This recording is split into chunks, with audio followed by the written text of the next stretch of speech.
ශ්‍රී ලංකාවේ පැවති හෙළ වෙදකම තවමත් අප අතර පවතිනවා. මහා හාස්කම් සපිරි වෛද්‍ය ක්‍රමයක් තමයි අප සතුව පවතින්නේ. මේ රයිගම් කෝරළේ ආශ්‍රිත ප්‍රදේශයක වෛද්‍යවරු අපේ වෙද මහත්තුරු ප්‍රසිද්ධියට පත්වෙච්චි ස්ථානයක් ග්‍රාමයක් තිබුණා. ඒ ප්‍රදේශයේ වෛද්‍යවරු බහුලයි. අපේ වෙද මහත්තුරු බහුලයි.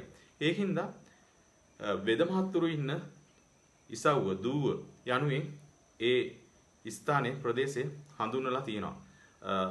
වෙද දුව කියලා කියවිලා තියෙනවා ඒ ප්‍රදේශයට.